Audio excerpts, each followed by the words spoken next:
The Bob TV Network presents, broadcasting live from the greatest city in the world, New York City. It's the Bobby Brown Show.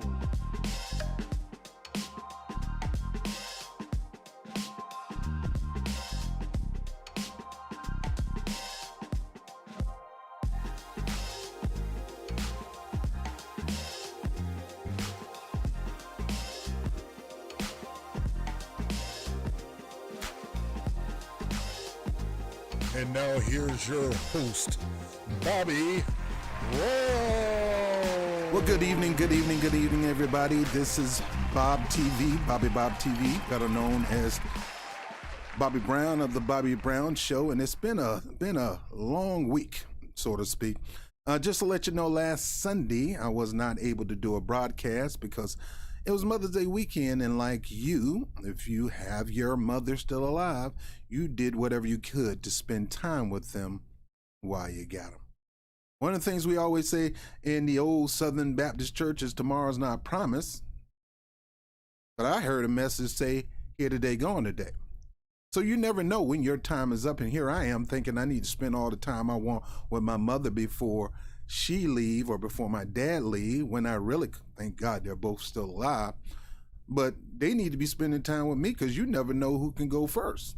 Now, I don't plan on going nowhere no time soon, but you got to maximize the moment is what I'm saying.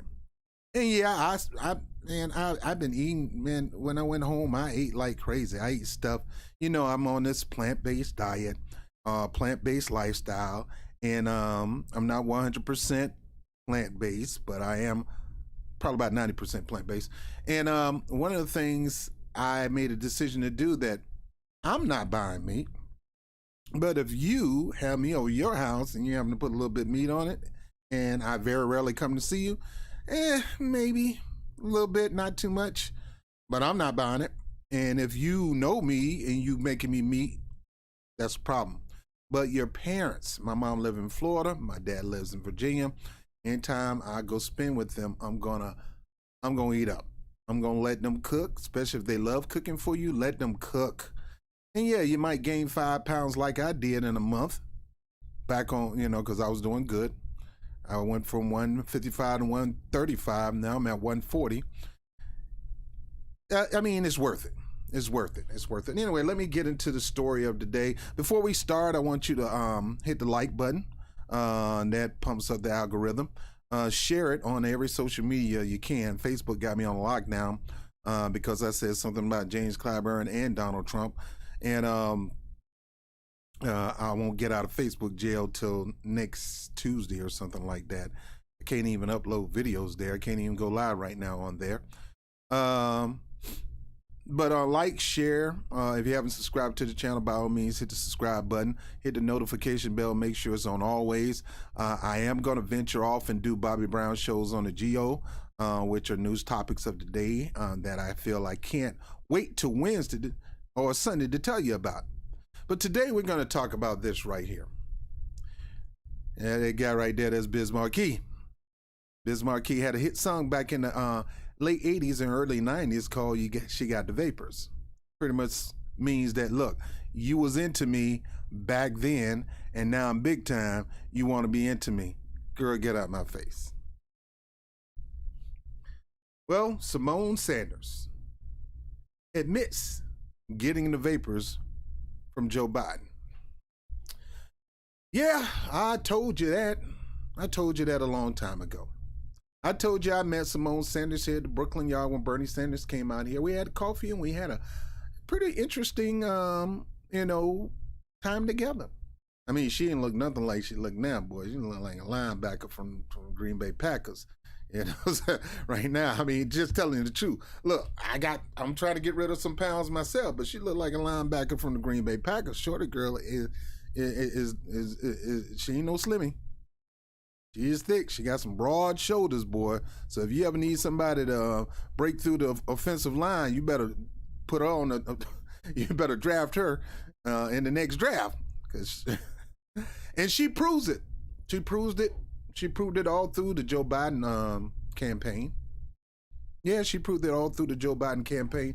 So recently, it has been known that she is upset.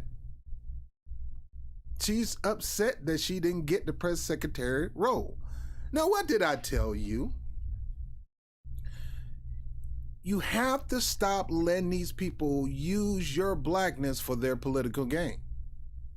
If they want to use your blackness for political gain, make sure that there's something in it for your people.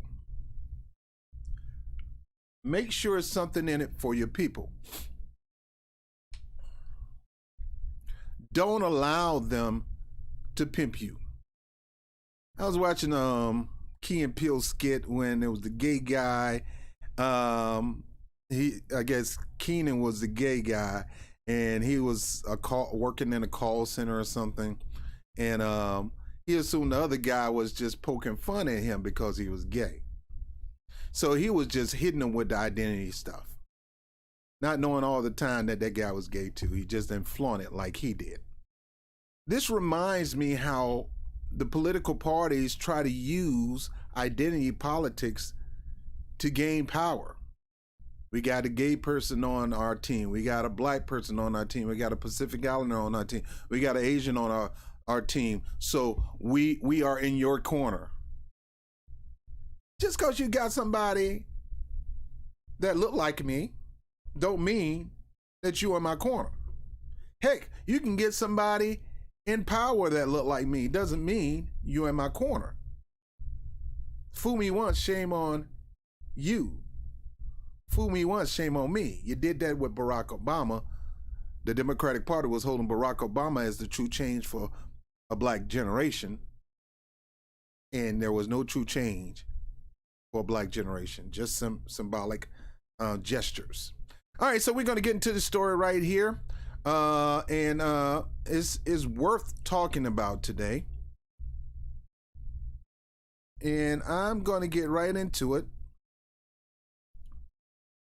Do you guys remember the day when Simone Sanders shocked the world and decided to participate in the Biden campaign? Now, she was part of the Bernie Sanders campaign from the jumpstart. This is before Nina Turner came in. She thought she was going to be the black face of the Bernie Sanders campaign. Well, she was the spokesperson. She talked a good game. She was young, bright, up and coming. She got a little approval from the Bill Clinton administration, the Clinton administration. They loved her. They saw her as a future upcoming black Democrat with a lot of growth. And then when they finally got to know her, they was like, nah, this ain't it. She thinks she's rural, but she got a little too much ghetto in her. Well, she was on the Bernie Sanders campaign, then lo and behold came Nina Turner. Now, Nina Turner, being the great orator, passionate speaker that she is, she took the spotlight. She became Bernie Sanders' #1 stunner, #1 gunner. She's the one that opened up. She was Bernie Sanders' version of Flavor Flav to Chuck D and P.E. That's who Nina Turner became. And Simone Sanders, no relations, she end up disappearing for quite a while. Popped up on a TED Talk talking about how good she is and how everybody came to her. Come to find out, Bernie Sanders only came to her because nobody else would come to her.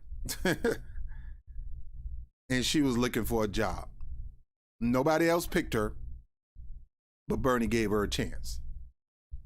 Using her blackface and her youthfulness to bring in the young black vote to a certain level of succession back in 2016, because I wasn't even young, but I rode that Bernie campaign hard. Matter of fact, Bob TV stood for Bernie on Bus TV. And my whole point is I want to inspire people to keep their head up to continue this campaign, because I was not a Clinton fan and I was not a Trump fan, and I thought Bernie was the better choice of the two.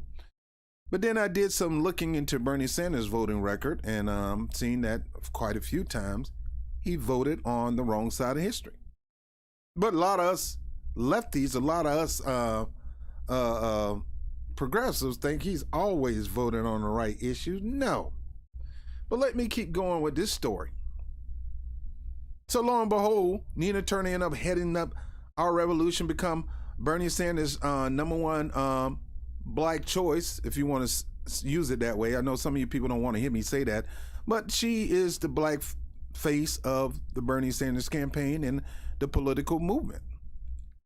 And I'm not taking away from her legislative record and her positions that she's voted on as Ohio State Senator and things like that. Not taking away from her work with Our Revolution, but it is what it is. It is what it is.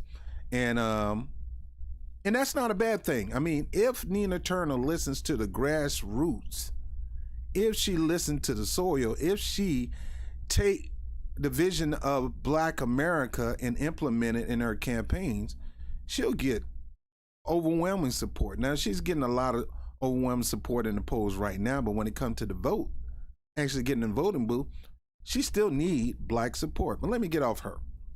Because everybody assumes just because she's black people going to support her. They might go support that other girl who have nothing for black people. Now let me keep going. So here we got Simone Sanders. She's butt out. She ain't got no job. So, smart thing that the Joe Biden campaign said is, hey, let's get somebody who was on the inside of the Bernie Sanders campaign, bring her on board, pay her a good salary. Now, let me get myself back up here.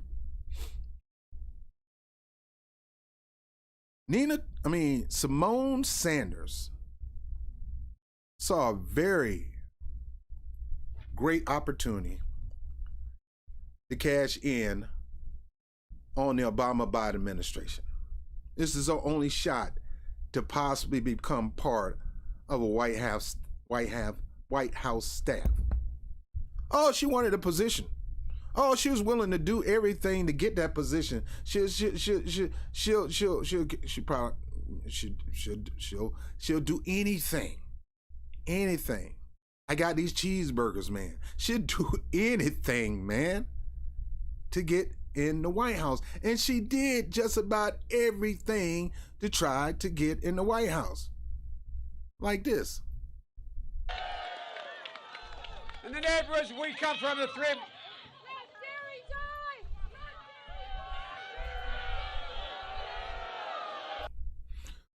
The dairy movement, the Let Dairy Die, which pretty much says leave the dairy industry alone. There's other ways to produce the products that we need to keep people healthy. They came to make a statement. And they interrupted Joe Biden. And this is what happened. Now, they gave Jill Biden credit for protecting Joe Biden, but watch what happens here.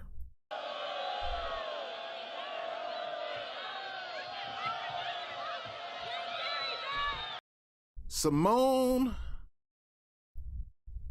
the Beast Sanders, that's her football name, y'all.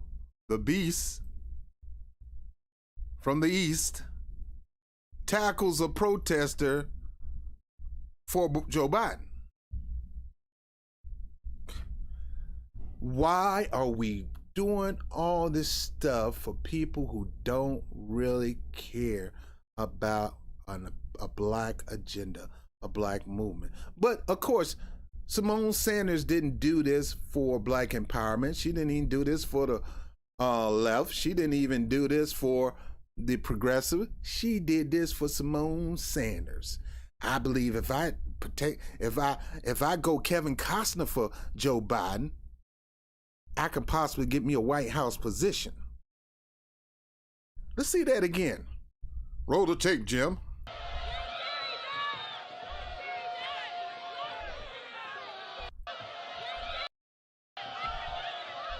You see that? And from the left. Boom!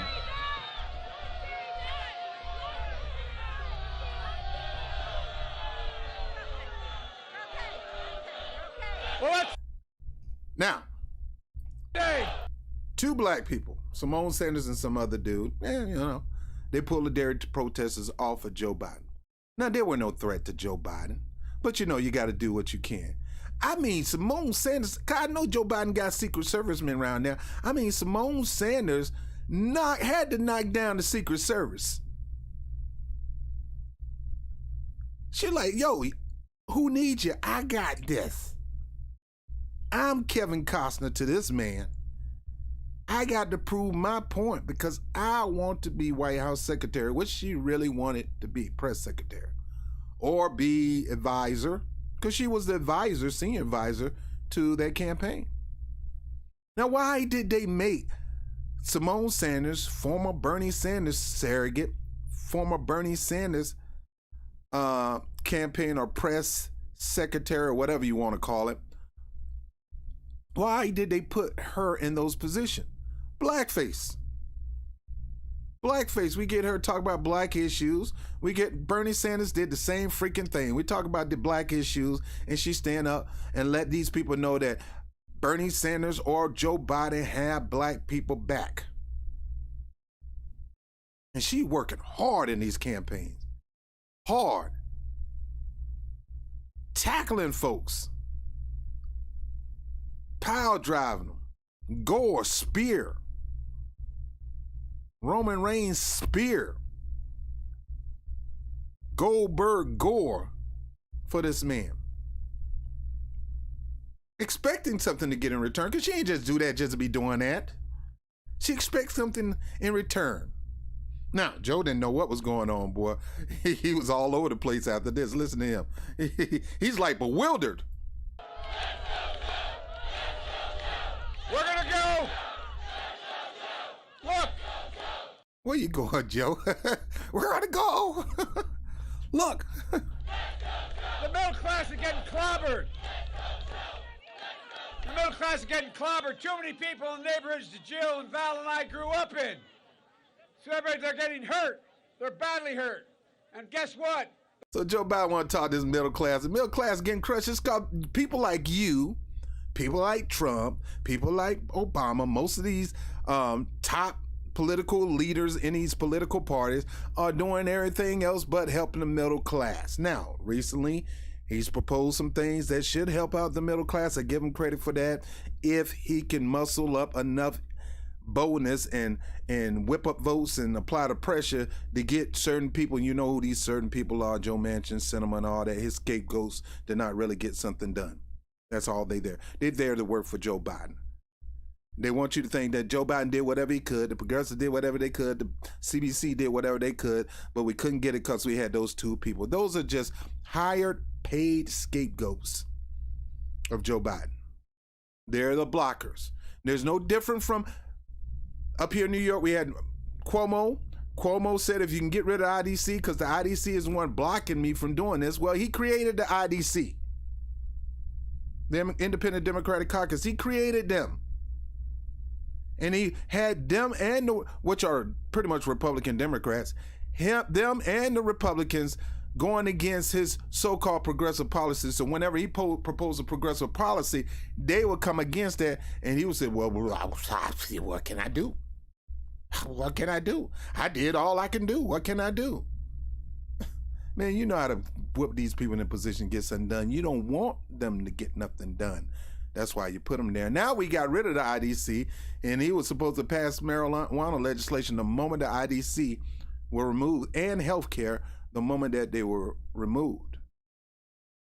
Didn't do none of that stuff. Recently he did, because he's under heat for those sexual allegations and COVID thing.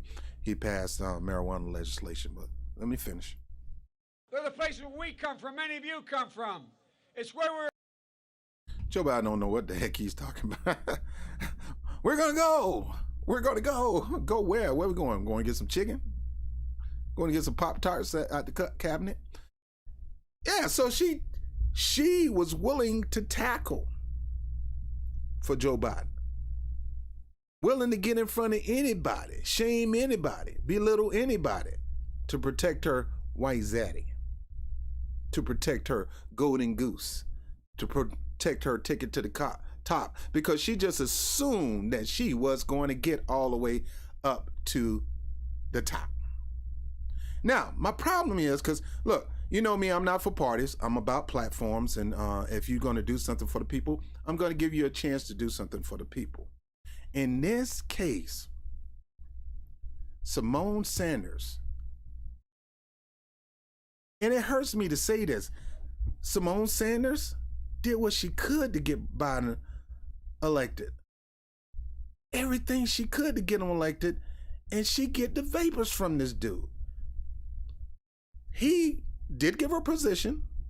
He gave her the lowest of the totem pole of the Kamala Harris administration, made her so-called press secretary of Kamala Harris, but she's not even the press secretary.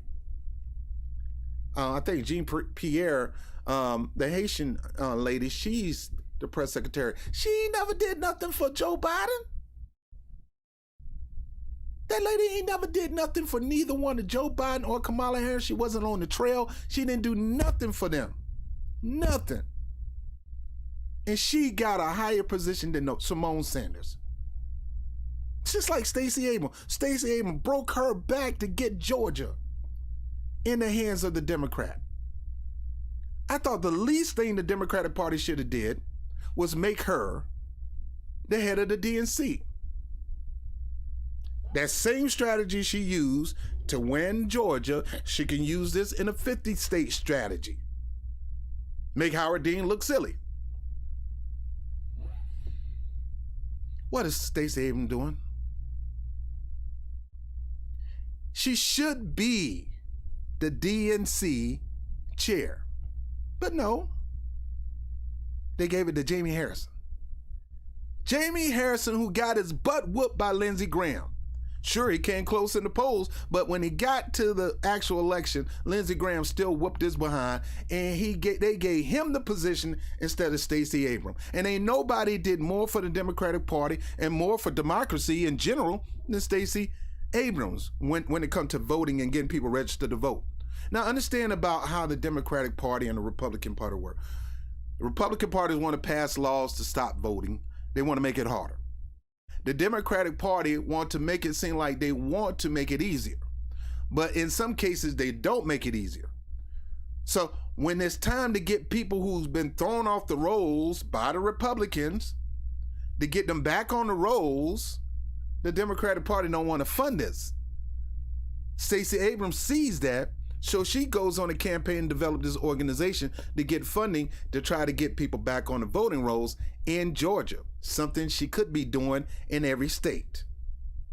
Now, this was not about her. This is about Simone Sanders catching the vapors.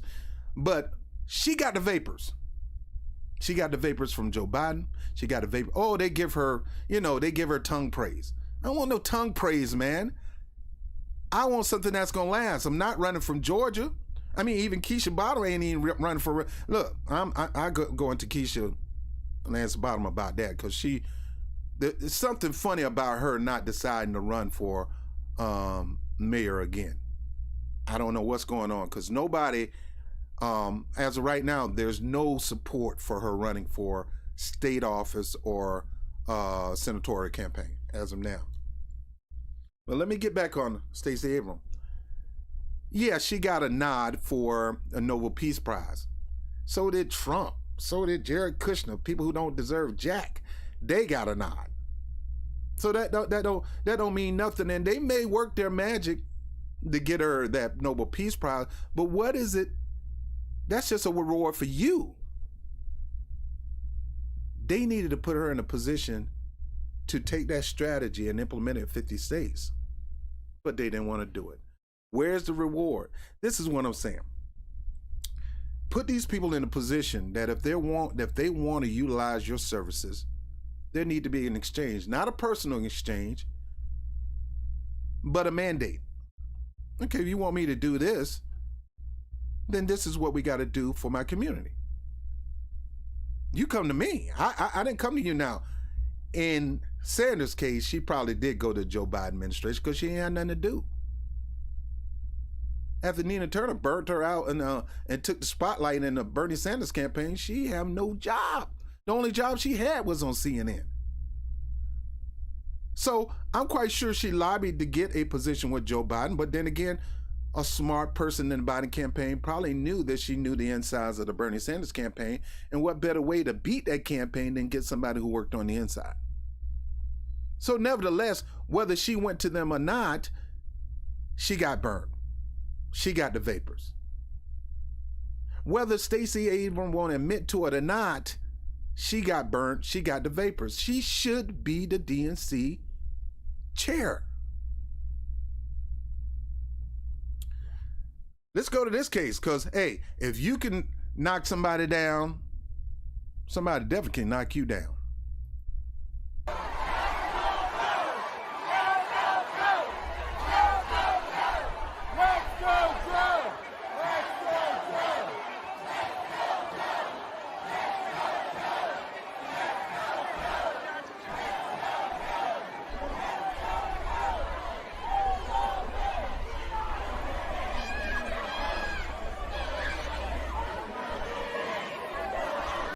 Now, you got some hecklers. You're going to always have some hecklers at a campaign. And you got to know how to handle the hecklers properly. So you got some hecklers right here. And Joe, you can see it on Joe's face, you know. Joe at that age, he's a grandpa now, so he's at the age where he's not 100% sharp. And it's easy for things to throw him off. So I don't need this right now. So here they are trying to scramble to get this diversion out the way so he can stay focused. And guess who runs to the lead of getting rid of this diversion? You name it, Simone Sanders. But this time it don't go so well for Simone Sanders, as you see, because what goes around can come around.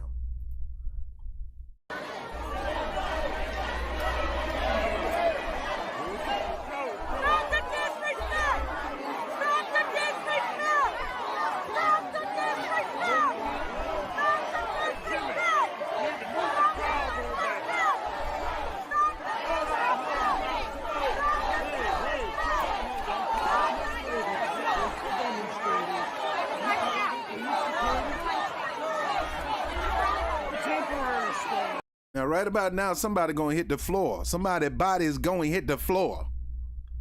And guess who body hit the floor?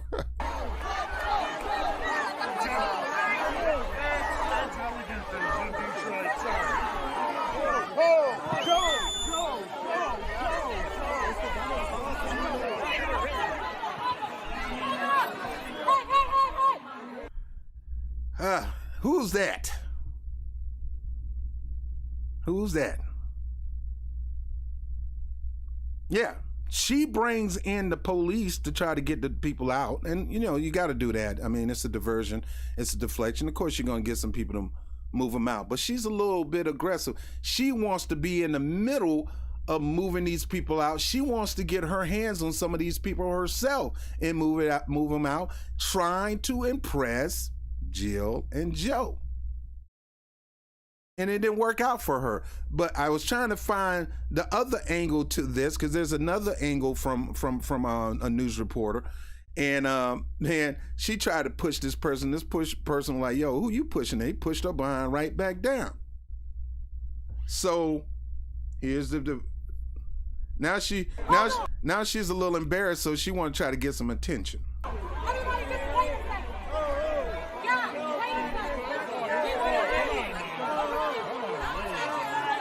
She's saying she want to hear him. That ain't what Joe Biden want. Joe Biden trying to get through his speech. And she got her phone out. No, he got his phone out.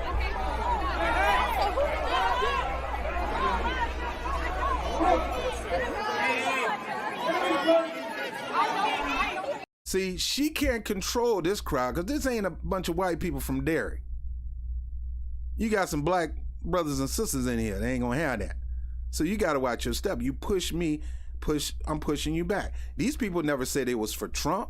These people never say that they're Republicans. These are just advocates because they know Joe Biden's record in certain areas, and they're trying to hold him accountable to that record before they give them support. And people get upset when you bring that stuff up. They want, people want to get a free vote, and so they don't want you to earn this vote. So these people are saying, no, Joe, you need to earn this. You got to earn this. And she's thinking, no. And she questioned these people. Not saying they're not going to do anything. But while you're in the middle of a campaign, you don't show your cards yet until you're ready to deal. And right now, in this case, it was too early to deal.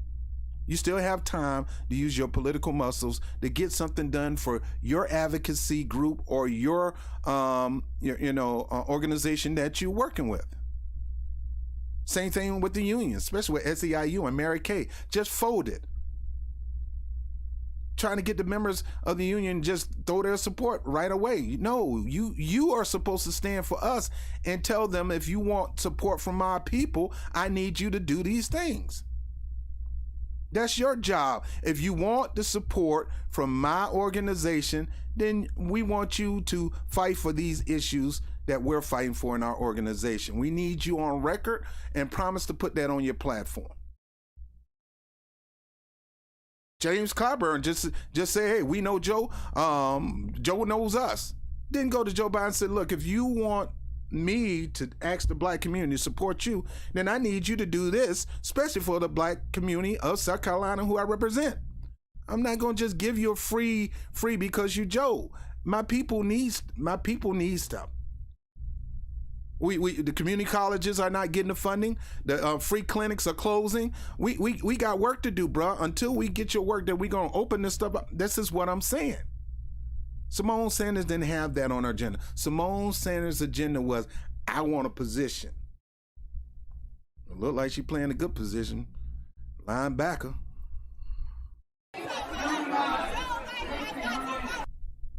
Now, like I said, I met Simone personally one-on-one when I had coffee with her at the Brooklyn Naval Yard. She's very cordial. This was at the beginning of the Bernie Sanders campaign. Told you I was diehard Bernie Sanders supporter at that time. I just got into looking into the campaigns, and I started looking in the voting records of all the people that was running in 2016. And I saw the one that had the most people advocate record was Bernie Sanders. So somebody gave me a book on Bernie Sanders too, and I read the book, and I said, okay, I'll go with that campaign. So, I was there with Nina. I mean, not Nina, but with Simone Sanders. Exchanged numbers, exchanged emails, and she was going to come on the show when I first started on broadcast. So, generally speaking, at the beginning, she was just coming out. She's cordial. Now she's very aggressive, man. Politics change you, man. Politics change you. But wait, I'm not done. Because as this political campaign kept progressing, she was doing whatever she could to continue to cover up for Joe Biden's wrongdoing. Now, I'm not saying everything Joe Biden did was wrong. There's no such thing. There's some right that some people do. But when it came to the crime bill, which Joe Biden, which you got people like former Black Panther, Bobby, is it Bobby Scott? Anyway, former Black Panther, he said he was ashamed of his vote. He didn't realize what it was going to do to our black community. He didn't realize it was just an open door for white supremacy to have their way with innocent black people on the streets. So he said he was ashamed of the vote. Well, Joe Biden on the train talking to an NBC News reporter said, I'm not ashamed. I created the vote. I don't go back on that. Now, instead of black media, including Roland Martin and, other people like Don Lemon, and even numbnut black Republicans on the right media, wouldn't hold Joe accountable for that and say you need to overturn it, because that crime bill is still in effect to this day, and it's still giving police the ability to do, as they say in the Saw movie, Article 8, which was actually a policy in the crime bill that allowed the cops to do anything and don't gain any criminal charges for it. It's still effective to this day. So instead of us calling Joe Biden to the carpet and said, no, bro, until you make a commitment that you're going to overturn this crime bill and start it from fresh, we can't guarantee your vote. What she did, she continued to cover up. And a lot of people continue to cover up for the wrongs in that crime bill. Don't get me wrong, the crime bill was needed, but it was too aggressive. It gave too much leeway for police and for the authorities to pretty much put pressure on the black community, from moving us out of our own community to actually killing us. That bill, Bernie Sanders voted for that bill. Majority of the CBC, including James Clyburn, voted for that bill. Now people saying they're ashamed of the bill. So if you were ashamed of the bill, why you didn't hold Joe Biden accountable to fix that before saying, I'm going to throw you? So, I mean, of course, Trump was a bad thing to put before us. You know, he's evil. We got to get rid of this guy. But you don't have to show your cards right away. You still play until you get a deal. Then you put your cards down on the table. All right, so let's get into Simone Sanders, her trying to cover up for Joe Biden with this stuff. For that report, joining us now to talk about this, Simone Sanders, senior advisor to the Joe Biden presidential campaign. Simone, hello to you. Hello, Victor. How are you? Very well, thank you. First, obvious question. You were the 2016 national spokesperson for the Bernie Sanders campaign. Why are you now on Team Biden? Well, look, I think Vice President Biden is going to show everyone today exactly why I decided to join the campaign. Look, we are in a fight for the soul of this nation. And I believe that this is a pivotal point, just not in American history, but in the world history. We have to make a decision about who it is that we want to be, where it is we're going to go. And I believe that Vice President Biden has the right vision to take us there. So I'm very excited to be on Team Biden. I'm excited to be here in Philadelphia, Victor. Okay, we are kicking off officially our campaign today, and I really think what you're going to hear from the vice president is a bookend on these themes that you've been hearing from us since he first announced that he is running. All right.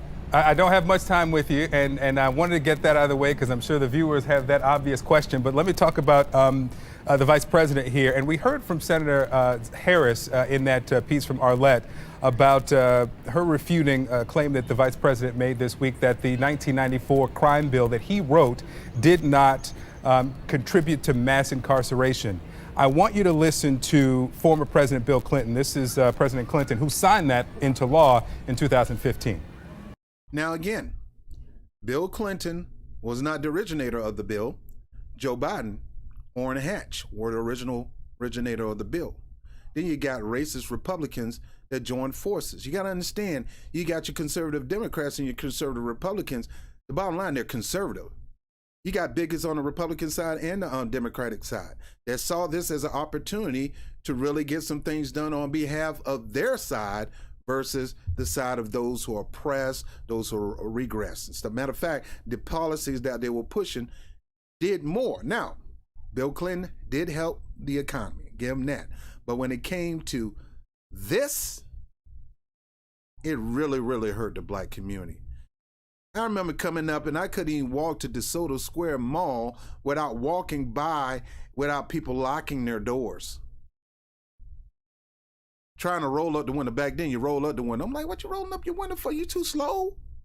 If I want to get you, I would get you. I mean, you know, in that speech that, and I showed y'all that speech before, that speech on the floor in 1992, the super predator speech, not super predator, that came from Hillary Clinton, but predators, that put so much fear in the mind of other races concerning black people than it has done since the 60s and the 50s. It reintroduced the fear of a black man. You know, don't get me wrong, people still fearing black people. But those statements on the Senate floor reinforced those fears. And then we got people like this. Here you got a news reporter asking the hard questions, and this is what she got because she wants to be so part of the team. Now, honestly speaking, I believe that if if she wasn't trying to jockey for a position, she might have something to say. If she was on Bernie Sanders' side, she probably wouldn't say these things. But she got to understand Bernie Sanders also signed for that bill too, using the violence against women as a lame excuse. That's a lame excuse, Bernie. Violence against women. So you're going to trade in violence against black people for violence against women, which most black women, I mean, the ratio of black to white when it came to violence, especially domestic violence, were on the lower end than it was on the higher end. Black women was catching it both ways. Both ways. But let's let Simone finish. I signed a bill that made the problem worse. And I want to admit it. In that bill, there were longer sentences. And most of these people are in prison under state law, but the federal law set a trend. And that was overdone. We were wrong about that. President Clinton says that they were wrong. And now look, Bill admitted it was wrong. Now he knew it was wrong. He knew it was wrong. Don't how you gonna know it wasn't gonna be wrong? They incentivized the states to ramp up more facilities, giving them the ability to get all kind of funding from the government, from the DOA, you name it.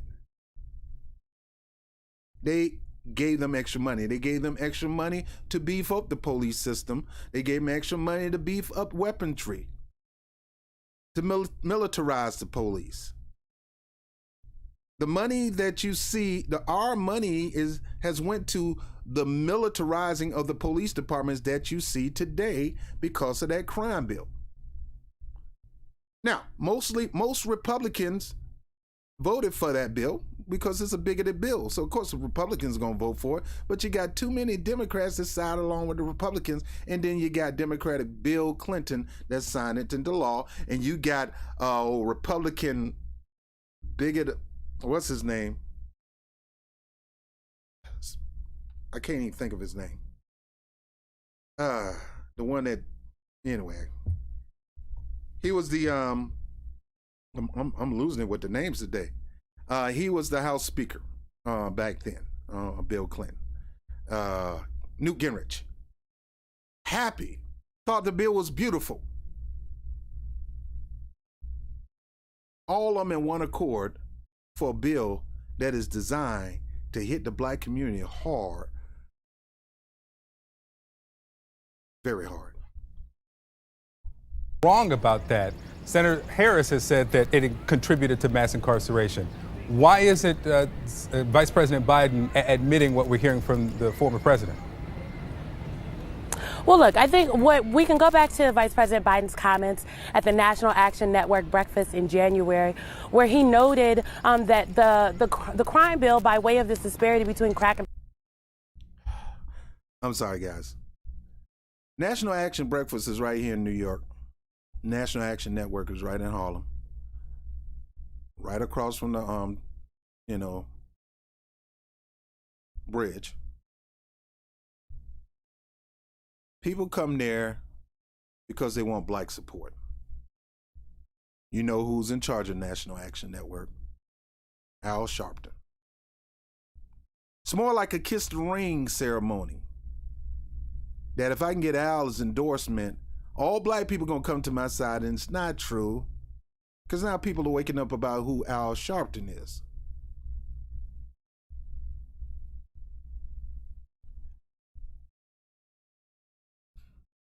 I was going to say something. Let me keep my mouth closed. Look, I already been banned off Facebook. I'm not trying to get banned off this one. By the way, YouTube, fair use clause on this one. Powder cocaine trapped an entire generation of people. Look, I think many people will tell you across the country, Victor, black folks included, that the crime bill and the reaction to what was happening in the early 90s. Now, look, I was only about 3 or 4, but I'm a student of history. Now, I can see why Joe Biden didn't want her for press secretary. You got to be poised. You got to be on it. You got to know how to lie and people not buy into the lie. The same thing with Trump and his numbnuts. Press secretary, all 3 of them. You got to know how to be. I don't think they're going to ever get a black press secretary. And she should have known this. I don't think they're going to ever get a black man. She wanted that position. Roland Martin wanted that position. You name it. I don't think they're going to ever get a black press secretary. Now, I said that about a black president, but no. I mean, you really got to be super, super white on the inside and black on the outside if you're going to get that press secretary situation.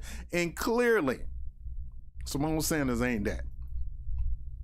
What was happening in the early 90s, the reaction was an overcorrection to a very real issue. But we are going to see some policy rollouts from our campaign very soon, Victor. I know folks have questions about what is Vice President Biden's criminal justice policy. Is it now and those are going to come. Now the campaign's position that the crime bill did contribute to mass incarceration? Victor, I think the vice president, his comments speak for themselves. What is very clear is his comment was that it does not contribute to mass incarceration. The former president who signed it said it did. Look, Victor, if we play the whole clip, what he also said was that the majority of folks that are incarcerated were incarcerated at the state level. And there's a reason for that. Let me put up the truth in sentencing incentives here. And I mean, there is a reason for that. But there's a reason. Let me put it up. Let me put it up on the screen, guys. The truth in sentencing section of the 1994 crime bill. This is page 21. It incentivized. It offered billions of dollars to build new correctional facilities if states would increase the percentage of convicted violent offenders, increase the average prison time, increase the percentage of the sentence was there. Did this bill not incentivize putting more people in jail and keeping them there longer? Victor, I am not going to sit here and tell you the crime bill was perfect. There were some really great preventative things that it did. Well, I mean, you can't say that. No, the idea that you thought he was going to believe you going to say that, you can't say that. Nobody can say that. Nobody ever thought that. It's a horrible bill. Motive was to catch the drug dealer, keep the streets safe. But doing it like you are a Gestapo, like you're freaking, a Nazi army or something like that, that's not the way to do it. And unfortunately, it was that way. Police were, man, I mean, even to this day, when I first came to New York, man, this is back in 2010, I believe, 2009, 10. I'm doing a business meeting. I just signed up some memberships for a product I was selling. And I got my briefcase suit on, and they did a sweep. Sweep is one of the things that cops did thanks to the crime bill. A sweep was they sweep the whole entire neighborhood. The entire grandma and all get sweep. If you're in the neighborhood, they coming in your house. They're looking for drugs. They're looking for drug dealers. They're looking if you got any connection to the drug dealer. All kinds of crap. And it made it so easy because they didn't have body cams. They didn't have street cams. Made it so easy for a cop to plant drugs on you. This bill opened the door for more of that to happen on a wider scale. They was doing that before the bill, but it opened up the door on a wider scale where everybody was doing it. It didn't matter if you was a bigot or a nutcase cop. You can be a black jacked up on power cop. You can be a Latino cop trying to jockey for position, whatever. And then you got these prosecutors covering up and, it was just so bad. And it's still bad to this day. And to see people cover up for this, man, it really irks my nerves because you can't change this mess by covering it up. As soon as you take the blanket off, the dead horse head is still in the bed and your bed is still bloody. You covering it up ain't gonna get the dead horse out of your bed. It took on the NRA, and then there was an overcorrection. What you're describing was an overcorrection. There was a reach. Some folks went too far. The bill wasn't perfect. Republicans fought to put a lot of things in that bill. Democrats fought to get a lot of things out of the bill. No, stop your doggone lying. They both fought to put more stuff in the bill. The only person that so-called did something was Bernie Sanders did a couple of amendments that he know wasn't going to get passed.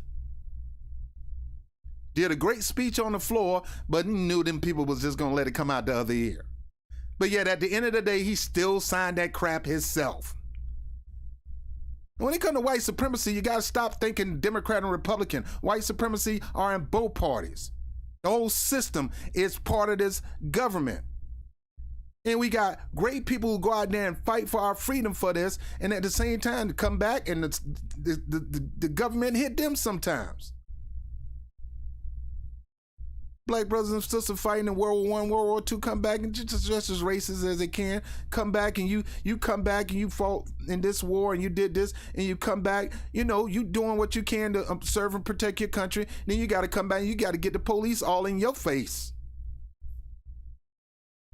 Now, I love my brother. My brother is great service to this country. Him, I could name them all. Alex, Laverne, all my brothers, man. They served our country, made a great career, retired, living good. But they are on their toes too when it comes to, they riding around, some of them got nice cars, living in nice homes. They got to have the eyes in the back of their head just because they may end up being a victim too. That no matter what you do for this country, the system is still ran by a bunch of bigots. From the White House all the way to your local police precinct. And even in your schools and wherever you go.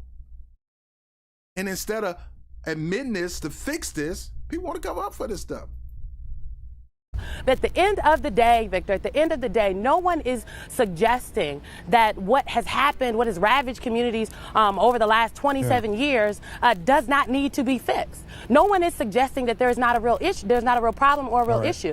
And I'm here to tell you that Vice President Biden will roll out, you'll see a criminal justice policy soon. We are going to continue to have this conversation about the crime bill. Throughout the campaign trail, but we're also going to put forward some policies, Victor. So just wait and see. Give us a minute. Wait and see. We will look forward to those. Simone Sanders, thanks so much. Now, where is that crime bill? Where's the revamping or revitalization or redoing of the crime bill? Heck, they can't even get the the George Floyd crime bill right. But they sure got that Asian crime bill. They got it zippity-doo-dah, zippity-doo-dah, zippity-doo-dah is done. They got it passed. Only one person voted against that. But when it came down to the George Floyd crime bill, which don't have the teeth that it should have, it need more teeth. And matter of fact, the whole point of the crime bill should ending qualified immunity. There's no negotiation, James Clyburn. If we don't get it the first time, we can come back later on and get it. No. Stop. You guys got the House, you got the Senate, and you got the presidency. And you can't use these lame, numbnut Democrats like Joe Manchin and Kirsten Sinema as your scapegoat. Joe Biden is friends with most of these people that's been there over 10 years, including Mitch McConnell, including all these Republicans. They're Joe Biden's friend, longtime friend. They've been buddies for decades. Joe Biden has done more for them than he did for Democrats when he was a senator. Most of the legislation he proposed made them smile. So stop using that excuse. Well, we don't get it. I don't want to mess up a good bill trying to be perfect. Man, if you got leverage, you did. Let me tell you something. I'm going too long. When Trump had the House and the Senate and the presidency, that guy was trying to cram everything down the throat of the American people. He don't care if they was racist or not. He was trying to cram it down their throat, and they was trying to help him. They were helping them. Even some Democrats was helping them. There's a lot of Democrats that was helping them. What's her name? Dianne Feinstein was helping them. Of course, Joe Manchin was helping them. What's her name? She's not in. She's a news host now. I forgot. God, I can't. I'm losing it with the names. Claire McCaskill.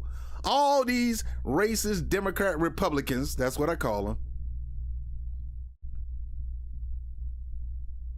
I can say that about her. Man, she couldn't stand the fact that Barack Obama challenged Hillary Clinton. Look, just cause Obama was nice to them don't mean they still wasn't racist. Man, you got all these people were racist against Obama and when it came to Hillary Clinton.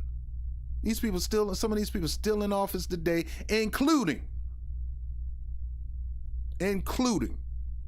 Nancy Pelosi. But y'all, no, they're racist on the right. They're not racist on the left. Bro, you better wake up. There's some racists on the right and the left. You just don't know it. That's why I'm a proponent of finding out who you voting for, and you vote on them based on who they are, not political positions. Because those who you think are for you may not be for you. Now, all right, so let me bring you to this, and then we're going to be pretty much done.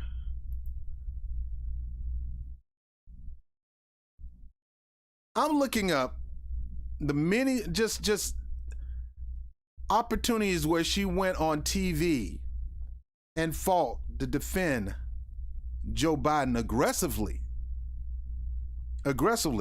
Not because Joe Biden was the choice for black people. No, Joe Biden was her ticket to the top. Look at this. Biden senior advisor. He's ready to be a president on The View. Biden to announce first cabinet pick this week. Simone's out there for that. You know, she was the senior advisor of his campaign. Why is she not good enough to be the senior advisor in the White House?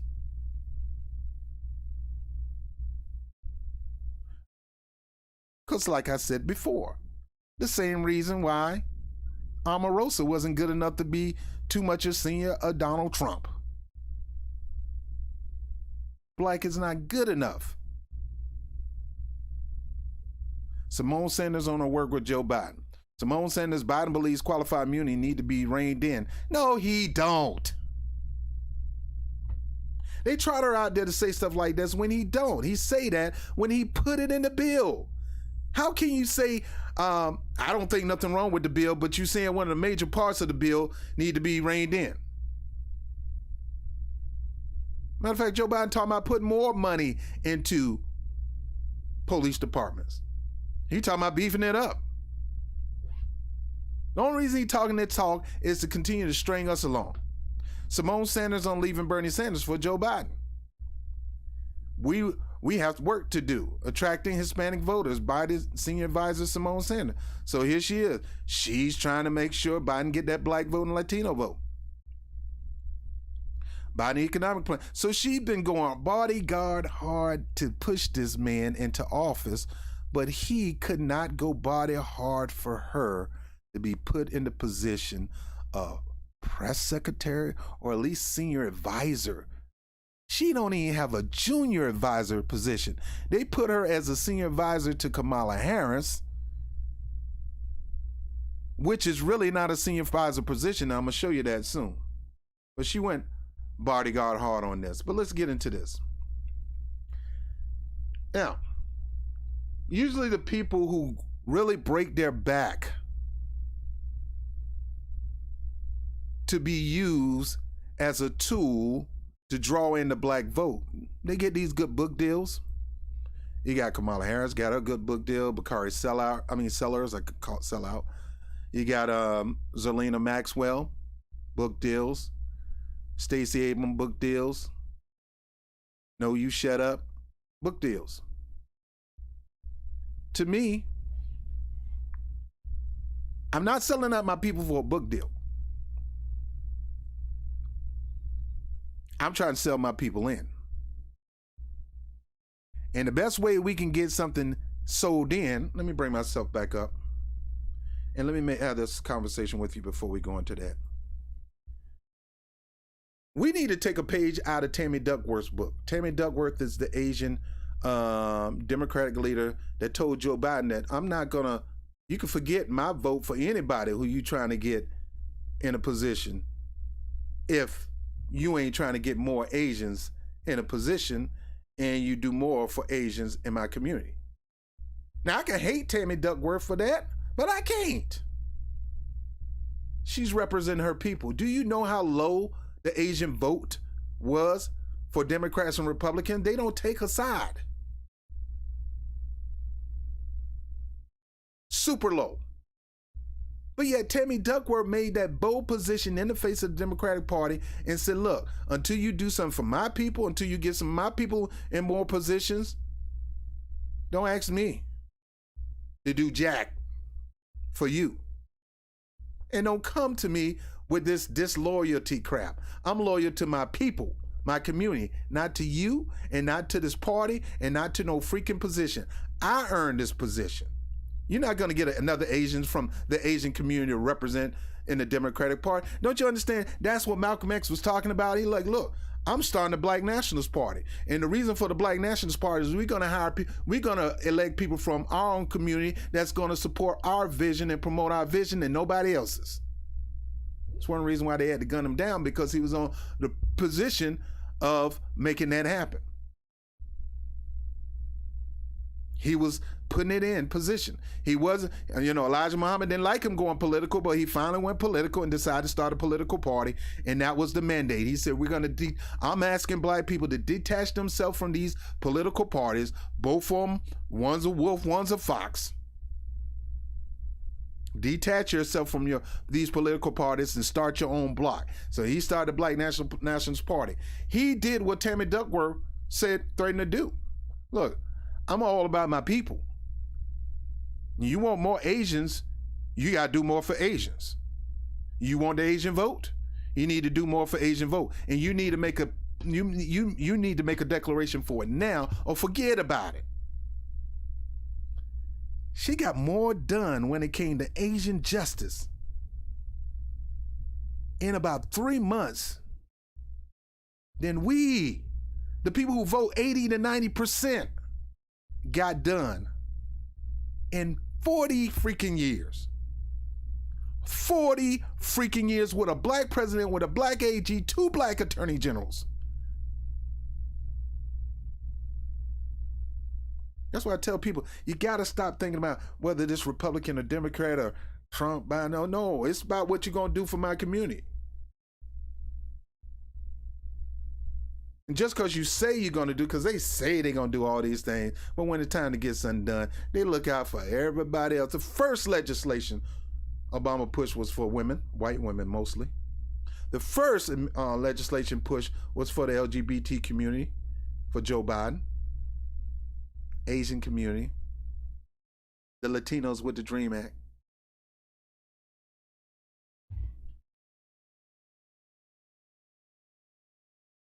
And we're letting that happen. We got to get in the face of these politicians and put the heat on them. And let them know we're not sleeping no more. You're not going to do this. It's not going to be 4, 8 years and you're not doing nothing for us no more. And the thing is, you got to hit them before they get the power, because it's harder to hit them after they get the power.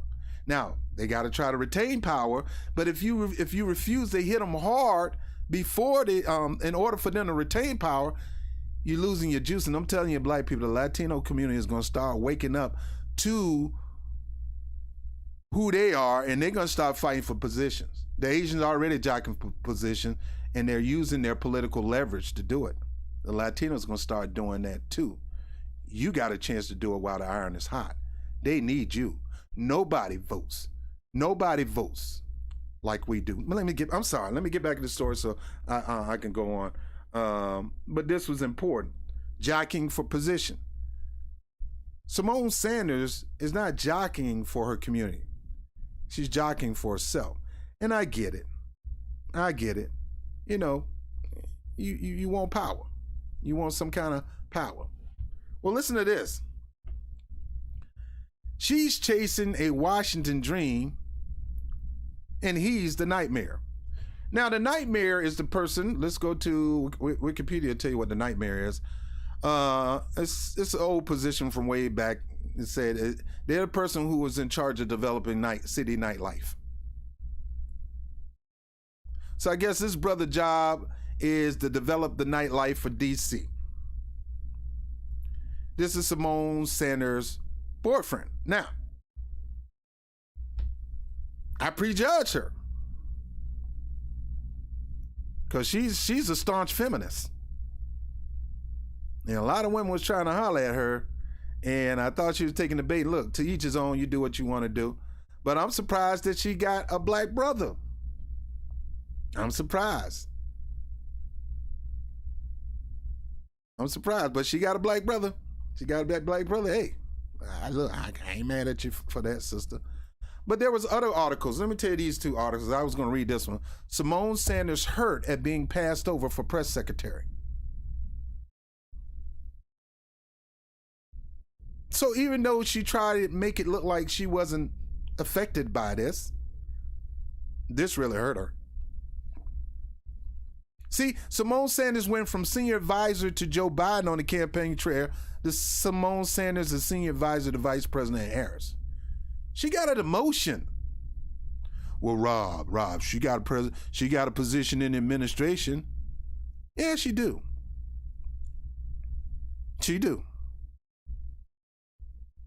Under Kamala Harris. Well, that's saying something. She got a position under the first black woman vice president. You know me. I call it as it is. First half black, first half Bali Indian.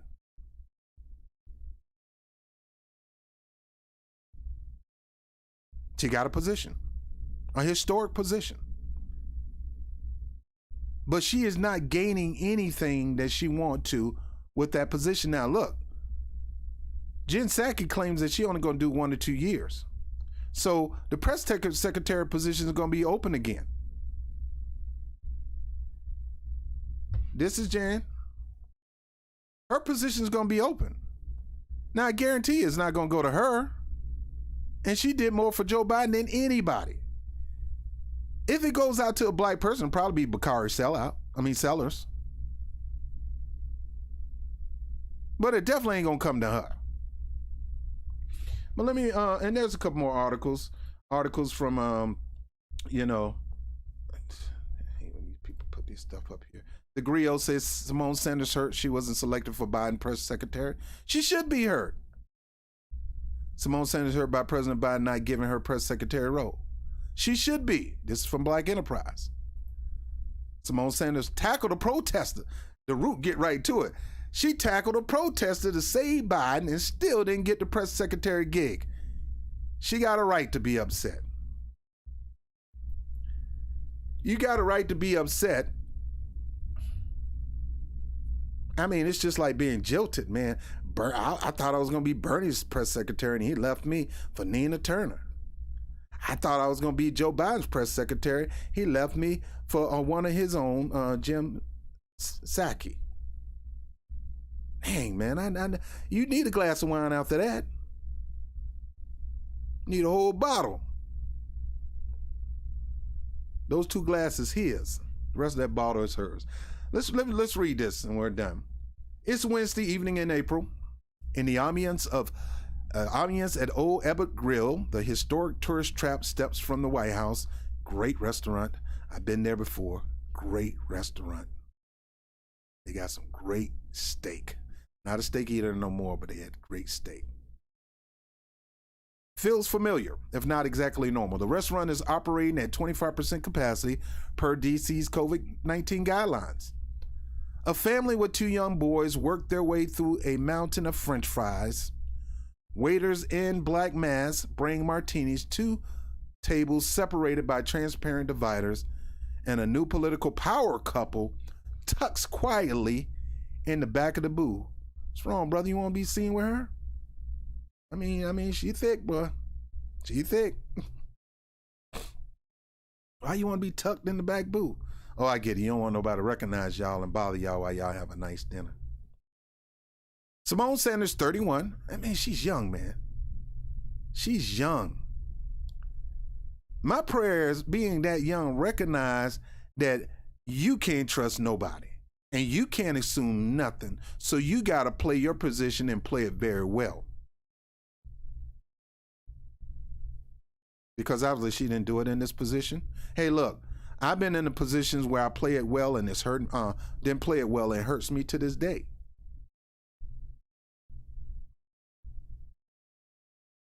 Vice President Harris has just come from work. No, it says Simone Sanders, 31, senior advisor to Vice President Harris. Now, you know what senior advisor to Vice President Harris does? Not a doggone thing. Have you seen Simone Sanders stand up and speak for Vice President Harris? Do she do press secretary talks like Psaki? Matter of fact, she's not even the senior vice president. Somebody else is. I mean, advisor. Somebody else is. She just come from work wearing a camel's hair colored shawl, her long rainbow fingernails tapping on her phone. And who is this guy writing this? Who's this guy? Who's this guy writing a novel or something? Sorry, I've just been knee deep in the North Triangle, she said, referring to Central America's nations whose citizens had fled a large numbers of America's southern border. So, go ahead and make yourself look good like you're fighting for the people instead of you being down in certain parts of the United States fighting for your people. You're in the Northern Triangle of Central America fighting for Americans south of the border, a place where Kamala Harris would not even go. When they asked, would she go visit south of the border, Kamala Harris looked at the lady like, is you crazy? But I'll send my press secretary. Her fiance, Sean Townsend, 37, sits slumped beside her in the booth. Sanders is the most famous of the couple. You might remember her body blocking. Ain't no body blocking. She went straight gore, grabbed the person, and threw him off the stage. Rushing Joe Biden during the presidential campaign. They wasn't rushing Joe Biden. They went up there with their signs to declare that Joe Biden should recognize that the dairy industry is not a good industry for the health of Americans. But now it's Townsend, D.C. Director of Culture and Nightlife, who is trying to avoid being recognized. So this brother don't want nobody to see him. She's recognizable. She's a star, and she's been on CNN. She's been with Bernie Sanders. She's famous at a young age of 30-something years old. She's famous. Her fiance or boyfriend, whatever, is 37. He ain't famous. This brother hiding up in the cut. Why? Why are you hiding up in the cut? Known around town as the Nightmare, he spent much of his day fielding complaints about the city's reopening plans, with many people wondering when his boss, the actual mayor, Muriel E. Bowser, sister girl, is going to raise the capacity limits of Washington restaurant and bars. Now, I got a good friend, Rick. He'll tell you, half of these politicians, even the black politician, ain't worth the salt in D.C. They just as scandalous as anybody else. Just as scandalous. Townsend pulls a houndstooth cabbie hat low on his forehead in order to avoid being spotted by a local bar owner who just walked in. Let me go back to the title of this. She's chasing a Washington dream. He is the nightmare. Yeah, that title is kind of like a play on words, a double entendre. Eminem would be proud of this rapper, of this writer. A Washington dream. She's chasing the Washington dream. Man, she ain't just chasing it. She knocking people down to get that dream. She's chasing the Washington dream. He is the nightmare, like nightmare, like Nightmare on Elm Street. Double entendre there. So she's trying to get the spotlight. He trying to lay low. And y'all a couple, bruh? Hey, I guess opposites do attract. Simone Sanders, 31, senior advisor to Vice President Harris, has just come from work wearing a camel hair color shawl. I think I read that, all that. Okay. Townsend pulls a houndstooth cabbie hat low on his forehead in order to avoid being spotted by a local bar owner who just walked in. So obviously he was there on some creep stuff. I've gotten missed calls from him, he said. sheepishly rubbing his goatee. Does he see me? No, he doesn't. So obviously this business owner was calling him about, yo, bruh, when can we up this capacity in my restaurant because this 25% ain't getting the job done. Let me tell you something. Rent in D.C. is like rent in high school commercial property. These people not making money. And he admits I got missed calls from him. So this guy was calling him, and he's in his restaurant, and he's hiding from this dude. If the Trump years were represented by a couple like Jared and Ivanka, who were seen as having tension with their adopted city. Now, let me explain something. Trump got attention with New York. Jared and Ivanka don't have attention with New York. New York don't hate Jared or Ivanka. New York hate Trump. Trump hate New York. Trump used to be the king of New York, so to speak, and now he lost his glory. That's why he's trying to get it down there in Florida with his protege, the governor. But Jared is, if not just as much of a real estate mogul as Trump. I posted on my Facebook the 666 building, Kushner Properties, a $1 billion property organization in New York. New York don't hate Jared and Ivanka, but they do have their tension with Trump.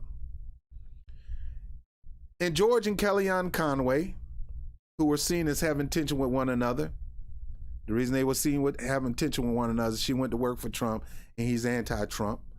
Hey, you got those, like I said, opposites attract in some cases. Then maybe the Biden years will be defined by the likes of Sanders and Townsend. Now you're talking about married couples and people who are not married. Come on, man. Who is this guy who's writing this article? They're young, black and in love. I don't know about that. Both working on different fronts to make Washington normal again. How is Simone Sanders making Washington normal again? I can see the nightmare. I can see Mayor Bowser.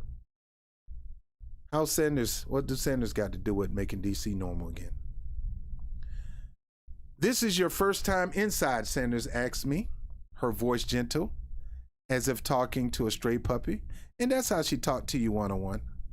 She's not that aggressive, bold person unless you get on the wrong side. She said, I was very against going into the restaurant until Sean showed me the data. She continues referring to the city's coronavirus dashboard, which indicate that outbreaks identified by the city seldom have been traced to food retail building. So I said, okay, I guess it's safe now. I went out with a colleague, Townsend chimes in. I didn't know if it was his first time out. Back in March, he kept his mask on in between chews eating tacos. He ended up leaving early, which was honestly where I was at. Mentally, when a couple suggested old Ebbett, Sanders was right. It was my first time inside a restaurant in over a year. After my second vaccine dose, I set an enthusiastic calendar notification. 2 weeks are up, you can eat inside. But that date was still almost a week away. Sanders and Townsend were both fully vaccinated and weren't sweating my antibody counts. Still, I felt jumpy, circumspect, and socially inept, which is why we're here at Old Ebbett, the ant room of normal, eating and drinking in a room full of unmasked strangers. The goal of this restaurant, with its massive oil paintings of nude women and its bottomless supply of oysters, has always been to bend time, to make guests feel as if they slipped back into Washington of yore, to transport them in an imagined era of community, bipartisan, or now, the very least, to the before times of 2019, when eating the fried food were carried more health risks than breathing in the smell.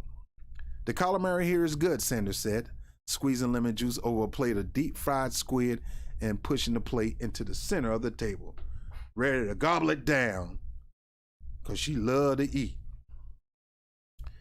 It may take some time for Americans to feel comfortable, return to the shredded tables, and gas shared plates, let alone a shared vision of the country. The barriers of normal and are structural, financial, and medical, but they're also psychological. After the anxiety and trauma of a pandemic life, a return to normal seems like deliverance.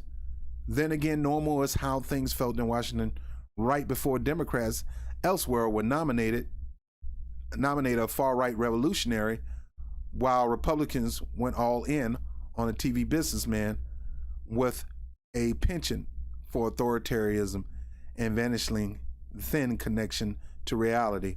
Whether you were a team revolution or team nostalgia, Washington was the enemy. Normal wasn't okay. Okay, dude. We must reject this concept of normalcy, Sanders later wrote in a memoir. Instead of returning things to the things they were, a goal should be redefine what is meant to be normal. In 2015, for her, that meant joining Bernie Sanders' campaign for president. She took the job because she shared enough of Bernie's politics. Right. And also because his was the only campaign that returned her calls.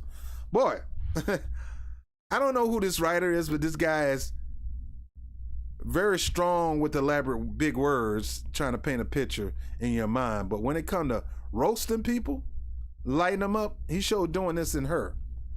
He said in 2015, she joined Bernie Sanders' campaign. She took the job claiming that she shared this policy, but the reason she really got the job is because he was the only one that returned her call. Hillary Clinton was not returning her calls. In her interview, Sanders recalled telling the senator from Vermont that she wanted to be named National Press Secretary and that she wanted to be on cable television. So here she is jockeying a position instead of helping her people. I want fame and fortune. I want a title. I want a position. Now, Malcolm X said those things are just, white supremacy will give you those things before they'll give you true change. They'll offer you those positions in order to keep away from actually getting things done. And you're going to have people who are just going to take that. She said to this news reporter, telling Bernie Sanders that she wanted to be named press secretary. And Bernie Sanders, of course, go give her the position. Why? Because he needed the most precious thing he needed to beat Hillary Clinton, and that's the black vote. So, of course, he gonna name her press secretary because who was Hillary Clinton's press secretary? I think it was Neera Tanden at that time.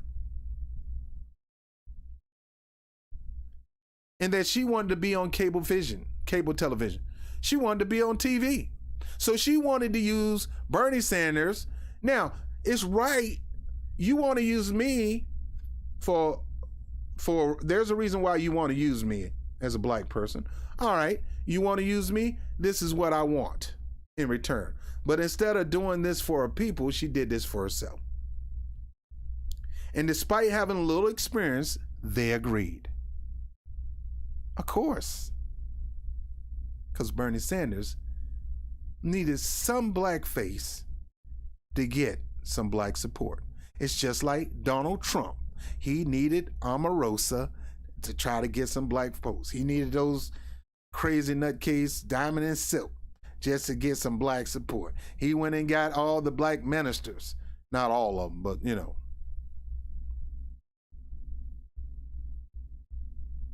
One of her first tasks was to help Bernie Sanders deal with a Black Matters movement that kept derailing his rallies. So she admits she was used to help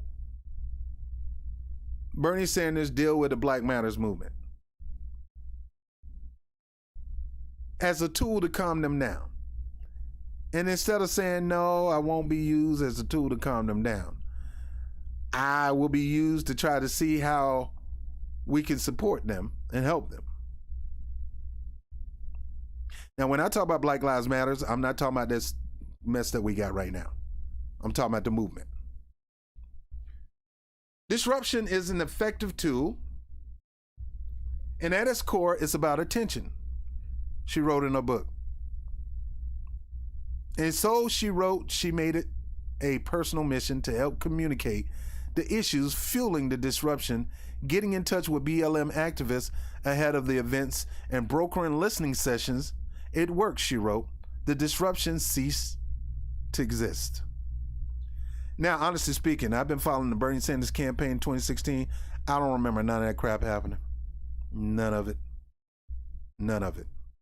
I don't remember her dealing with Black Lives Matter, meeting with Black Lives leaders or nothing like that. None of it.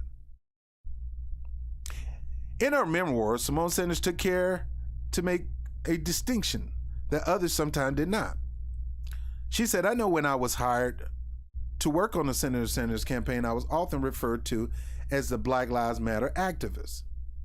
She wrote, I'm not an activist, but I like to say I play one on TV.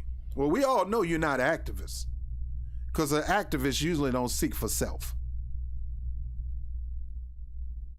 And again, I heavily covered the Bernie Sanders movement in 2016. I never see nobody refer to her as a Black Lives Matter activist. Never. But that is her trying to get her shine on. Playing different roles come naturally to Simone Sanders, who wrote in her memoir that faking it until you make it is sometimes okay. So she's a faker. She's a fraud. She's a part-time. She's admitted. She said it. Faking it until you make it is sometimes okay. As a kid, she had an alter ego, pantomiming telecasts into hairbrushes and calling herself Donna Burns. After working for Bernie Sanders, she became a real-life pundit.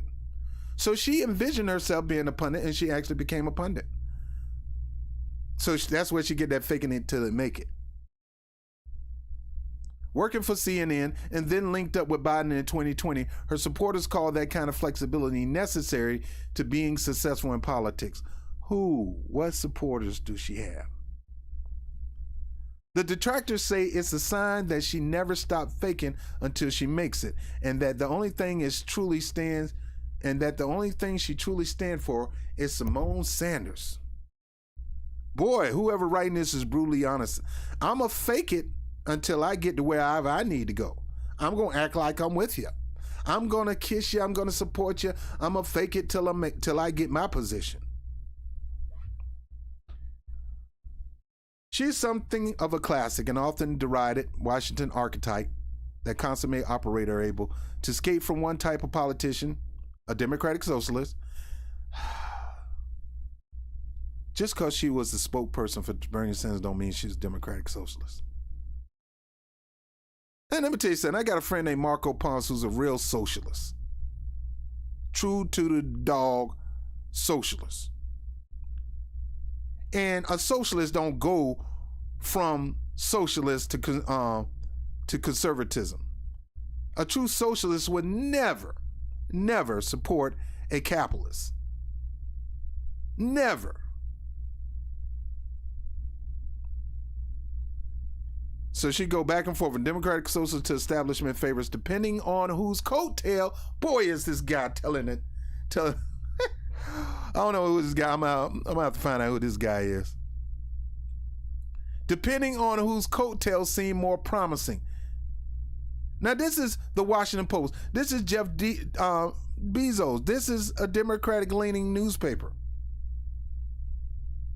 And this writer is really exposing her, depending on who coattails seems more promising. In other words, if Bernie in the lead, I'm Team Bernie. If Biden in the lead, I'm Team Biden. Hillary Clinton in the lead, I'm Team Hillary. If Trump is in the lead, I'm Team Trump. I mean, I don't know if she'd go that far, but she's an opportunist. I guess when Twilight was on, whoever was sexier to her, Team Jacob or Team, I don't know. She carries herself with a kind of self-promotional swagger that can rub people the wrong way. Now, when I met her, I didn't get that. She was sweet. You know, and she didn't look nothing like that, boy. And honestly speaking, I was like, they're trying to slip my number to her, But boy, she done beefed up now, boy. It look like she done went in the gym and she trying to try out for WWE women's division, right? She done beefed up, boy. Anyway, not a lot of whoever coattails seem more promising carries herself kind of self-promotional swagger that can rub people the wrong way. Not a lot of political staffers publish memoirs at the age 30. Hers is peppered with advice about getting ahead. No one is going to hand you power or open the door for you to voice your opinion or your desire, she writes. You have to demand it. Okay, so look here. So when black activists, when the black grass movement been saying this for years, for decades, they get mocked and fingers pointed at them for demanding things. Simone's, whoever can give me the most juice, she says exactly, she has a position that we have, but she's doing it for self. In other words, what I'm going to get out the deal. I have no problem with that, but she's doing it for herself and not for her community. She even handed the mantra that most societies have when it comes for them gaining power. No one is going to hand you the power. Nobody's going to open the door for you. They'll say they will, but nobody's going to open the door for you. To voice your opinions or your desire, you have to demand it. Now, her book is titled No, You Shut Up. Refers to a CNN segment about the white supremacist rally in Charlottesville in which Sanders appears opposite former Virginia Attorney General and the future Donald Trump appointed Ken Cuccinelli. Yeah, I know that guy. Feeling steamrolled, Cuccinelli told her to shut up for a minute. Sanders wasn't having it. You should exhibit some decorum and understand that you're trying to defend and excuse white supremacists on this program. And she responded through a hella crosstalk. And under no circumstances will I sit by while that happens, so you can shut up. So she takes a bold stand and defends herself, but not understanding that she's also defending a white supremacist too. They just not bold and in your face like Donald Trump. Well, at least what used to be. That's what they say. He used to be, he's not that no more. I don't buy that. I think she has integrity, said Cornel West. Come on, Cornel. Come on, dog. You think she has integrity? This woman says she's going to do whatever she can to get whatever she wants. That's the only integrity that I've seen from Simone Sanders. Prominent Bernie supporter who has heard complaints about Sister Simone being a turncoat for eschewing Bernie for Biden. Still, I was surprised by her shifts. She spoke for Bernie with such heart and such power. Untimely, West said, I think she just wanted to go with the winner. Going with the winner is not a sign of integrity, Cornel West. She picked a winner, but the winner didn't pick her back. She picked a winner, but the winner didn't pick her back. She picked a winner, but the winner didn't pick her back. Sanders had made it known privately and in her book that she hoped to be the first black woman to hold the job of press secretary. She hoped. She hoped, prayed, laid, fasted and prayed, send incense to the Lord or whatever. She did whatever she could. Biden instead chose Jen Psaki, a former communication director of President Barack Obama. I wonder why Joe Biden did that. He probably did that because Barack Obama probably advised him to do that. That one stung her, said Bakari Sellers, a mutual friend of Townsend and Sanders.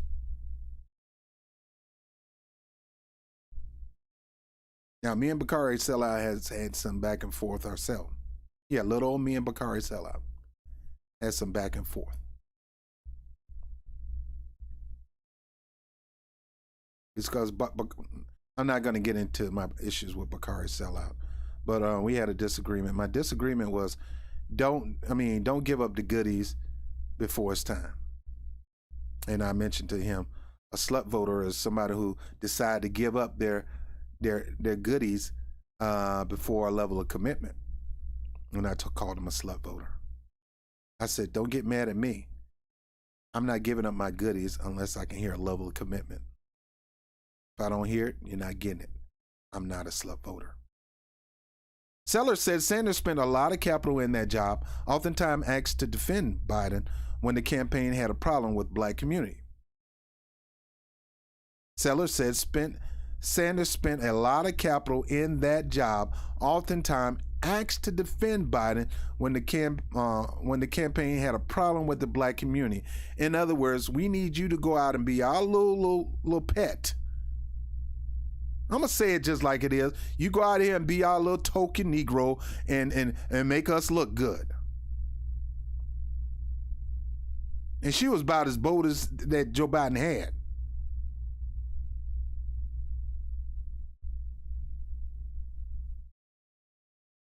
And instead of defending her people in her black community, she defended Joe Biden. For example, when Biden put his foot in his mouth by telling Charlamagne tha God that if anyone was having a problem figuring out whether you're for me or Trump, then you ain't black. These moments were not few and far between, Sellers said. They would send Simone out to take those bullets and then be passed over and hurt. Look, I'm done with this. My time is going by. Sorry about that.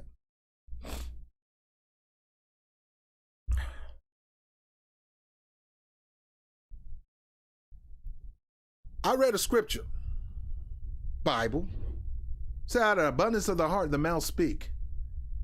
When somebody, there's no such thing as Biden gaffes or Trump gaffes and, they just don't understand what they're saying. No. Out of the abundance of the heart, the mouth speak. If you continue to say stupid stuff like that, that is who you are. All these little smart remarks from Trump, bold remarks from Trump, racist remark, because he's a racist. These little slips from Biden and all that kind of stuff, because he's a racist. And I know people don't want to be called a racist. I'm not calling him a racist by what he said. I look at the legislation. I look at the legislation of Trump. I look at the legislation of Joe Biden in the past. I look at the people who he put in cabinet that's trying to craft legislation that's going to suppress and oppress people. But yet I look at the words too. Every time that little slip up came up between Joe Biden, she was trotted out to try to clear that up. Just like Trump was trotting out Omarosa to try to clear that up. Black people, stop being used as pawns. Stop being used to be pimped out. You're valuable. You want people to notice who you are and your gifts and talents, and you want them to utilize you. There need to be an exchange. First thing you got to realize that your life on this earth is not for you to live your best life. It's for you to live your best life and help other people live their best life. You're not in this on your own. You're here to serve, not to be served. And clearly, Simone Sanders have been putting herself in a position to be served at the expense of being a servant. She was hoping that if I do all this thing for this man, I'm going to get my just due reward. I'm going to sow all these seeds on the ground and water and seeds. Sooner or later, I'm going to get a harvest from this man. Understand this. Joe Biden ain't going to. I'll be surprised if Joe Biden get any black person to speak for him. You can speak for Kamala Harris. You can speak for me on the campaign trail, but when you speak for me, it's directly to those black people. And maybe Latinos. And maybe the LGBT community. Or maybe the women's movement. But when it comes to speaking for America, you're not good enough, Simone Sanders. And she knows, and that's what she finally realized, this is what Biden is telling her. When Biden denied her that role, it's basically saying, you're not a good look for my administration to go up and defend us and to protect us, whatever. But here I got Jim Psaki. Yeah, cute little. You know, she's white. She can talk to white, black, Latinos and everything, because if it ain't white, it ain't right. Oh, so we're going to put her out there. We don't need somebody like this, because you, when we tried to put the test, you couldn't even convince your own people. Because there was a lot of black people that was burned by the Obama administration in 2008 and 2012. And they stood up and said, look, you can get our support, but you're going to earn it. And if you ain't trying to earn it, forget it. Not every black person was saying, I'm just going to throw my vote at Joe Biden because Trump is horrible. Yeah, we know we're horrible. But you understand that there's some people that's willing to jump off the boat and drown than to be somebody's slave or to be oppressed. And there's a segment of black society, and it's growing. That's enough of this stuff. We had it enough with Democrats and Republicans trotting us out as their tokens, using us to try to secure their vote. And it's high time we take the advice of Dr. Malcolm X and say, hey, you want our support? You're going to have to support us first. And that's where people like James Clyburn fail. People like Bakari Sellout fail. People like Stacey Abrams fail. People like Tim Scott fail. People like Larry Elder fail. People like, I can go on and on and on. These sellout bootlicks trying to have more allegiance to a political party than their people. That's where they fail. You can have your allegiance, but make sure they have your allegiance. Simone Sanders got the vapors. Did all that hard work protecting Joe Biden. And she got the vapors. I mean, look, me and Omarosa, I mean, I'm not a fan. I never was a fan of Omarosa. I on time really like Omarosa when she was married to the Green Mile dude, and she was, you know, or when she was on The Apprentice. I mean, wasn't even really a fan, but she did catch my attention. But at least she said, "Nah, I'm out of here. Peace." At least she tried to make a profit shaming Trump. She got burned. Simone Sanders got burned. She ain't gonna take a page out of Omarosa's book and try to make a profit out of burning Joe Biden. She's still jockeying for position. Still jockeying position. It's people like that you gotta stay away from. Are you for your black community? Or are you for yourself? Or are you for a political party? Well, I'm for my community. That's why I support this political party. You can't put that in the same boat. You can't. You better learn from your leaders of old. You can't put that in the same book. Dr. Martin Luther King didn't put that in the same book. Malcolm X didn't do it. Marcus Garvey didn't do it. Most of the black leaders who really was pushing hard for the betterment of the black community, they wasn't looking at political parties. They was looking at grassroots strategies to go to the political parties and say, if you want our support, then you need to start showing us support in advance. If you don't start showing it, move yourself along. Or we're going to show you how it's really done. Now I'm done. I'm over. But yeah, poor Simone Sanders. I'm not sorry for her. Oh man, she was doing herself, going for self. You know, she got uppity. You should go look at that TED Talk that she did. Oh, arrogant, uppity, and Fuyon Sanders. I'm big time now. I'm with the vice president. He ain't never that. I'm Vice President Joe Biden. I'm gonna be his press secretary. Mark my words. Well, I'm marking your words as of now. You're not. And when Jen Psaki stepped down, if she do, I guarantee you, you ain't going to be the next one, just like I guarantee you, you wasn't going to be his first one. Because you're not what he's looking for. All right, let me see who's up here and then I'm out. Let me see if I can pull this stuff up. Oh, my brother up here. What's up, Vern? What's up, Vern? How you doing, brother? Yeah, that's my brother. So leave him alone. Don't mess with him. That's my brother. Okay. Yeah.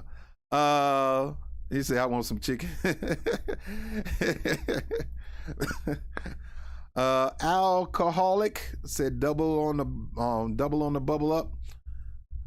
What's up, Rick? I was just talking about you on the show, Rick. That's my boy live in DC. What's up, Rick? That's right, reparations, man. What's up, Karen, always faithful? What's up, Kevin Toohey? Bob, please interview a communist broadcaster. YouTube sync is off. Yeah, I know my sync is off. I don't know what it is. I'm not a good interviewer, man. I'm gonna try to venture off into that.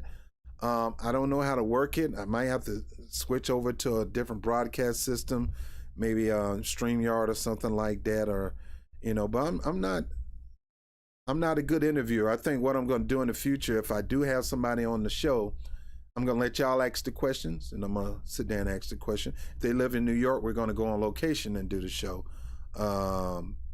because this microphone does polar pattern both ways, and and I got a new setup, so I'll be able to do that. But yeah, guys, appreciate you being on the chat, being on the show. Sorry I kept you long. It's 1:13. I got a lot of stuff to talk about this week, but that's going to be on the Bobby Brown Show on the Geo. Man, we got to talk about the new COVID guidelines. We got to talk about, I don't know if you knew this, but ever since the Derek Chauvin verdict, over 128 black people were killed. 128. But I got to hear about the Asian violence, which are not 128. Blacks killed. Nobody talking about that. There have been some lynchings since then. Nobody's talking about that. I got a lot of stuff I got to talk about, but I wanted to keep this topic on Simone Sanders. Call her Simone Sellout for a reason. She sold out the so-called political movement for a conservative corporatist movement. Why? Because she wanted to jockey for position. To this very day, she's jockeying for position. But she do admit that she was hurt when Joe Biden didn't pick her. I could have told you that Joe Biden wasn't going to pick you, and I could have told you exactly why he wasn't going to pick you. Now that you know, what are you going to do, Simone? Are you going to continue this, what this guy said right here? Let me bring it back up. Are you going to continue this, that was a long article, chasing a Washington dream? Because you're sure chasing. But hey, folks, she said it. She's not an activist. She's not a person that's going to fight for the position of her people. She's going to fight for the position in Washington establishment. Folks, those are the people you need to stay the freak away from. I don't know who these Sanders supporters are. If you're not trying to do something to uplift my people, and forget the trying. If you're not actively doing something to lift my people up, then why are you coming in my face asking me for support? And don't try this good cop, bad cop stuff. Democrats, good cop, Republican, bad cop. Both of y'all are cops. Both of y'all trying to get some kind of confession at me to lock me up. You just doing it more nicer. I done peep your game. I ain't going for it. Either you're going to do something for my community or you get the crap out my face. All right, guys, I'm out of here. My boy Rick says there's no dream here in D.C. Hey, I got to tell you, Rick live in D.C. He knows. So like me, I live in New York. I've been telling y'all about Governor Cuomo ain't your friend for a long time. I've been telling y'all Governor Cuomo was killing people, throwing people with this COVID thing, not giving them the right information, putting people in nursing home knowing that they sick. I told you that dude ain't right. But now you know. All right, I'm done with this one. Look, always remember this. Go out there and make a mark on this world that cannot be erased. And if you have not done that yet, you can start doing that today. And always remember this. Until Wednesday, 11 o'clock live, good morning and good night.